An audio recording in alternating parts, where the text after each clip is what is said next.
I mean, it's the most competitive possible football we can play, and it's all about toughness, all about running the ball, stopping the run. So, it's really the best part about football. As a linebacker, what do you enjoy about stopping the run, especially? I mean, I love when our defense can swarm to the ball. That's probably the most fun thing when you make a TFL or something like that, and you got 11 hacks to the ball, and that's just the most rewarding part about defense and about linebacker especially. Cody, Jim Knowles talked about not naming a defensive player of the game or the Marshall game. Just how did the defense respond to that? Your team captain, like how do you build off of that? Yeah, I mean, we have standards. We want to hold ourselves to the highest standard, and I'll stand behind anything that Coach Knowles says. And we didn't feel like we had someone that separated themselves, and that's what we want. Like we want guys to be able to separate themselves and make big plays, and we just know our standard is higher, and we can play better at all times. So we're just striving to play better every year, every game. One of the things with that game, obviously you're facing a mobile dual threat quarterback who stretched the defense. You got another one this week with Aiden Childs in Michigan State. Do you feel like that was a good test to see that and going into this week? Yeah, we definitely learned a lot of things, and just how to go forward. And it's always a challenge playing a running quarterback. So we're just preparing and doing the best we can in practice, and to have that intensity, have that good look in practice to be prepared for it. Yeah, Cody, the last 2 years you've obviously had a prominent non-conference opponent in Notre Dame. This is kind of your first real Big Ten test here. Have you noticed sort of a ramp up in practice? Yeah, I mean, there's always a little ramp up for Big Ten ball, but we've been prepared. We've been preparing to play the best teams no matter what. Every week it's a grind for us. So, we're not nothing's crazy happening right now. Our goals are still the goals, and our work ethic is still the same work ethic. We're just trying to get better and know our opponent. We've seen a lot of freshmen get some playing time these first 3 games and have an impact instantly, and that doesn't happen if they don't lose their black stripe. So can you take me through kind of what that means for this program and kind of what it meant for you to lose your black stripe? Yeah, I mean, it's really that welcome to the brotherhood, really, and it's hard to understand that until you actually get there and get to that point in your career. I remember I got mine off in the middle of COVID in a scout uniform, and it was one of the best days of my life because I felt like I'd earned that respect from my teammates and my coaches.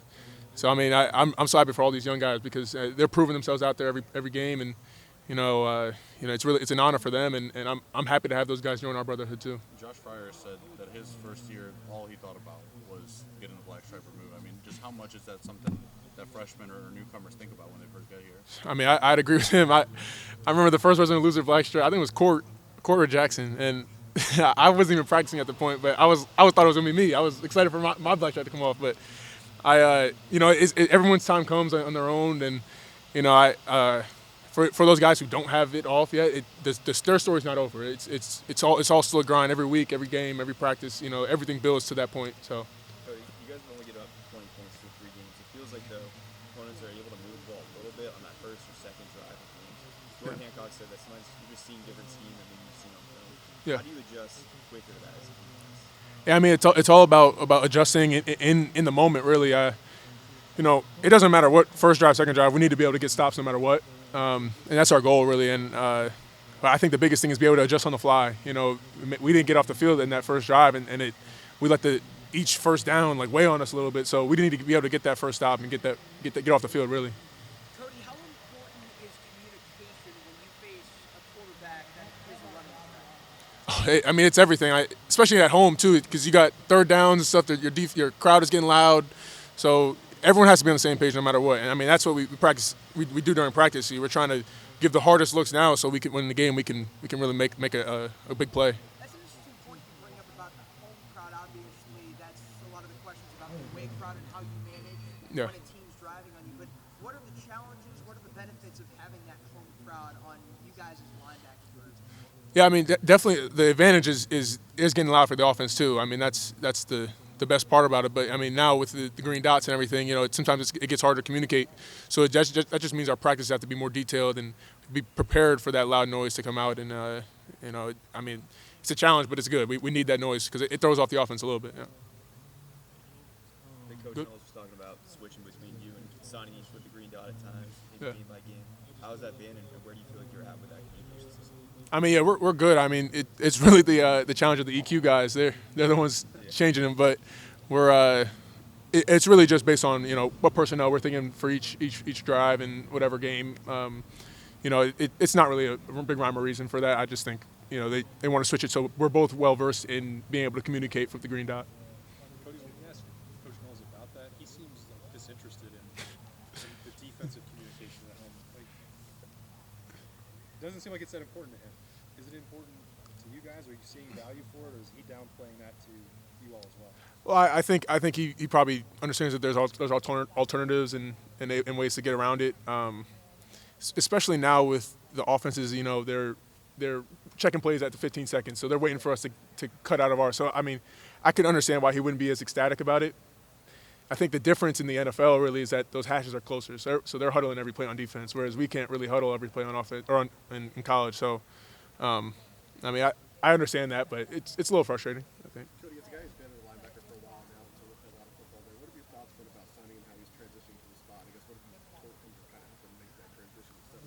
Yeah, I think he's transitioned really well. His physicality is great. I mean, he's super smart. He's like another Mike on the field, no matter what. And you know, he's helping me a lot too. I think you know, for him, he's actually doing pretty well. I don't really have much to say. I mean, he's doing his job. He's making sure he's getting better every day. You know, I'm really proud of him. He's doing his thing, and you know, he's ready to make some big plays these next coming games and really showing out and showing for the fans what he can really do. Cody, after prepping for Michigan State in the last couple of years, what's different about them offensively that you can let people understand? Oh yeah, I mean they quarterback's good. He's athletic. He can make plays out of nothing, and you know, really, I mean we have to understand that this is a new OC. It's really a new team. So the way we're preparing is seeing what they've done and you know, see these past couple of weeks and taking what we know and applying it, and you know, really just being ready for anything. Stone Earl, you know, the quarterback last week had pretty good success, at least early, running the ball. Yeah. Catching you guys off there. Aiden Childs can run extremely well. Yeah. What are y'all tightening up, for want of another term, this week in that regard? I mean, we're just always aware of our issues. We know that last week we had a couple issues with that.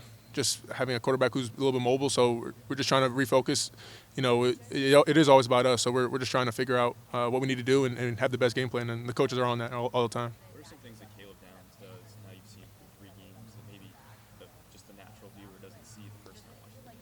I mean, I don't think people couldn't really understand how smart of a player he is for such a young player. He's like another coach on that field. So, you know, when he communicates, he sees plays before they happen. So, I mean, it's just great to have him back there. Cody, what does a road game routine look like for you? I mean, I try to keep everything the same. It's just leaving a little bit earlier during that Friday. You know, I just getting a lot of treatment, getting a lot of stuff mentally ready, and especially because it's a night game, it's going to be a lot. You get a lot of rest, but you got to be constantly going through your stuff every single minute you got. You know, you can't waste any time.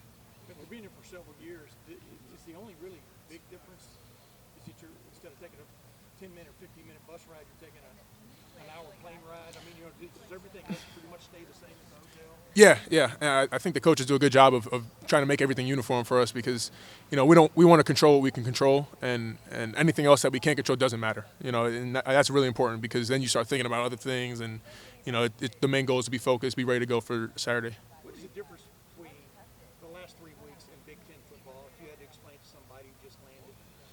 I mean, Big Ten. I'd say Big Ten football is all about toughness. You know, no matter who you're playing, no matter who's coming around, you know, you got to be able to stop the run the ball. And you know, we're prepared for that. We've been preparing for that all year, all camp, all preseason, all this part of the season too. So, you know, that's going to be the decider in the game, and you know, that's our goal to dominate that. Cody, when you're wearing the green dot helmet one game and you're not wearing it the next, is it an adjustment to go back to not having that in your hand? Not really. I mean, the way we practice, we have to communicate no matter what. Like it's not a one thing. The guy who has the green dot's the only one saying something. Like everyone's talking. Everyone's got to be able to get calls out to everybody. So it's not really a huge deal to not have it or to have it. It's really just be able to communicate effectively. Cody, thank you. Appreciate you guys.